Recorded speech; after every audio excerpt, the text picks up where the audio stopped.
विकसित भारत के लिए फ्यूचर रेडी शहर वो भी बहुत जरूरी है।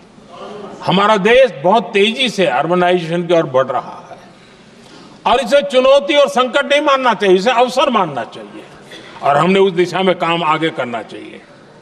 इंफ्रास्ट्रक्चर का विस्तार अवसरों का प्रसार होता है। जहां कनेक्टिविटी बढ़ती है वहां संभावनाएं भी बढ़ती हैं। दिल्ली यूपी को जोड़ने वाली पहली नमो रेल, उसका लोकार्पण था और मुझे भी उसमें यात्रा करने का अवसर मिला। ऐसी कनेक्टिविटी, ऐसा इंफ्रास्ट्रक्चर भारत के सभी प्रमुख शहरों को पहुंचे, ये हमारी आने वाले दिनों की जरूरत है और हमारी दिशा है। आदरणीय अध्यक्ष जी, 10 साल में दिल्ली का नेटवर्क डबल हुआ और आज टियर 2, टियर 3 सिटी में भी मेट्रो नेटवर्क पहुंच रहा है। आज हम सभी गर्व कर सकते हैं, आज भारत का मेट्रो नेटवर्क 1000 किलोमीटर पार कर गया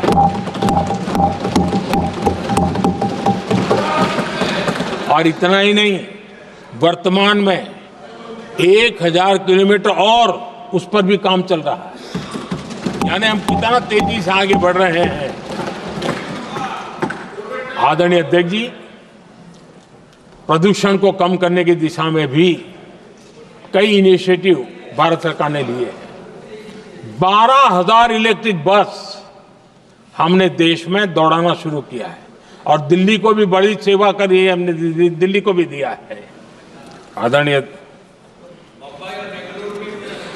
अध्यक्ष जी, हमारे देश में एक नया अर्थव्यवस्था हमेशा समय समय पर उसका विस्तार होता रहता है। आज बड़े शहरों में गिग इकोनॉमी एक महत्वपूर्ण एरिया डेवलप हो रहा है। लाखों युवा इसमें जुड़ रहे हैं। हमने इस बजट में कहा है कि ई श्रम पोर्टल पर ऐसे गिग वर्कर अपनी रजिस्ट्री करवाएं और वेरिफिकेशन के बाद उनको इस न्यू एज सर्विस इकोनॉमी है उसको हम किस प्रकार से सहायता कर सकें और उनको एक आईडी कार्ड मिले ई श्रम पोर्टल पे आने के बाद। और हमने कहा है कि इन गिग वर्कर्स को आयुष्मान योजना का भी लाभ दिया जाएगा ताकि गिग वर्कर को एक सही दिशा में जाने की सुविधा मिलेगी।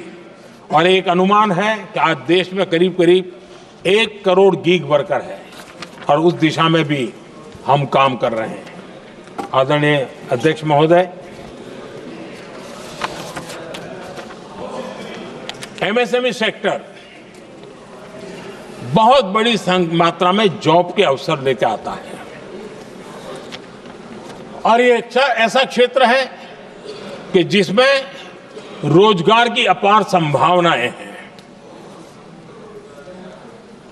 ये छोटे उद्योग आत्मनिर्भर भारत के प्रतीक है।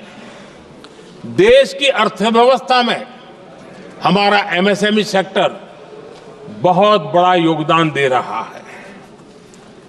हमारी नीति साफ है, एमएसएमईज को सरलता, सहूलियत और संबल, एक ऐसा क्षेत्र है जिसमें रोजगार की संभावना है। और इस बार हमने मिशन मैन्युफैक्चरिंग उस पर बल दिया है और एक मिशन मोड में हम मैन्युफैक्चरिंग सेक्टर मतलब कि एमएसएमईज को बल देना और एमएसएमईज के माध्यम से अनेक नौजवानों को रोजगार देना और स्किल डेवलपमेंट से रोजगार के लिए नौजवानों को तैयार करना, ऐसे पूरी इकोसिस्टम को हम बल देते हुए आगे बढ़ रहे हैं। एमएसएमई सेक्टर में सुधार के लिए कई पहलुओं पर हमने काम शुरू किया है। एमएसएमई के लिए क्राइटेरिया 2006 में बनाया गया था, उसे अपडेट नहीं किया गया।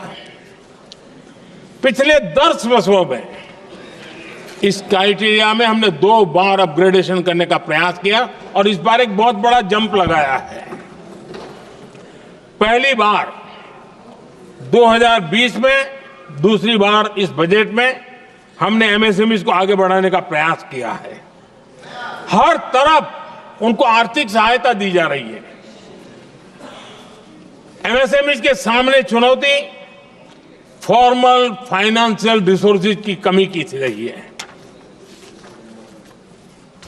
कोविड के संकट के काल में एमएसएमई को एक विशेष बल दिया गया। हमने खिलौना उद्योग उसको एक विशेष बल दिया। हमने कपड़ा उद्योग को विशेष बल दिया। उनको कैश फ्लो की कमी नहीं होने दी और बिना किसी गारंटी को लोन दिया। हजारों उद्योगों में लाखों नौकरियों की संभावनाएं बनी और नौकरियां सुरक्षित भी हुई। छोटे उद्योग, उनके लिए customize credit card, credit guarantee coverage, उस दिशा में हमने कदम उठाए जिसके कारण वो अपने ईज ऑफ डूइंग बिजनेस को भी बढ़ावा मिले और वो गैर जरूरी नियमों को कम करने का कारण उनका एडमिनिस्ट्रेटिव बोझ जो रहता था, एक आध व्यक्ति को उनको काम पर पैसा देना पड़ता था, वो भी बंद कर दिया गया। एमएसएमई को बढ़ावा देने के लिए जो हमने नई नीतियां बनाई है, आपको खुशी होगी, एक समय था 2014 के पहले खिलौने जैसी चीजें हम इंपोर्ट करते थे। आज मैं गर्व से कह सकता हूं कि मेरे देश के खिलौने बनाने वाले छोटे उद्योग आज दुनिया के अंदर खिलौने एक्सपोर्ट हो रहे हैं।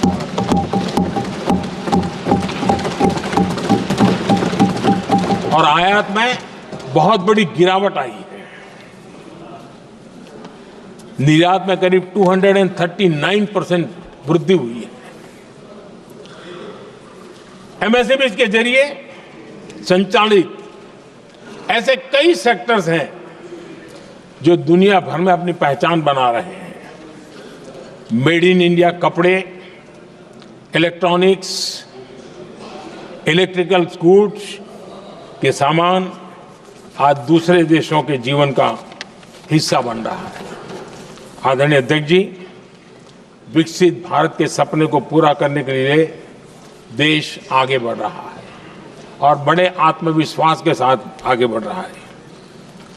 विकसित भारत का सपना ये कोई सरकारी सपना नहीं होता है, वो 140 करोड़ देशवासियों का सपना है और इस सपने को हम सब ने जितनी ऊर्जा दे सकते हैं देने का प्रयास करना है। और दुनिया में उदाहरण है, 20-25 साल के कालखंड में दुनिया के कई देश विकसित बनकर के दिखाया है।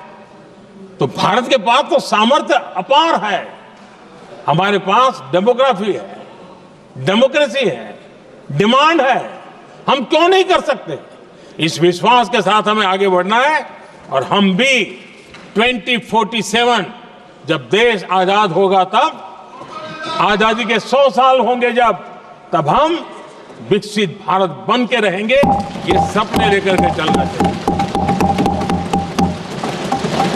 और आदरणीय अध्यक्ष जी, मैं विश्वास से कहता हूं हमें और बड़े लक्ष्य पार करने और हम करके रहेंगे।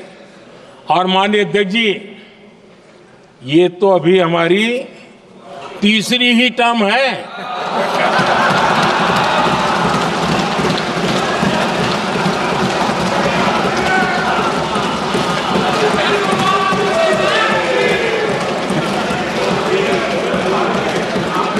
हम देश की आवश्यकता के अनुसार आधुनिक भारत बनाने के लिए, सक्षम भारत बनाने के लिए और विकसित भारत का संकल्प साकार करने के लिए हम आने वाले अनेक वर्षों तक जुटे रहने वाले हैं।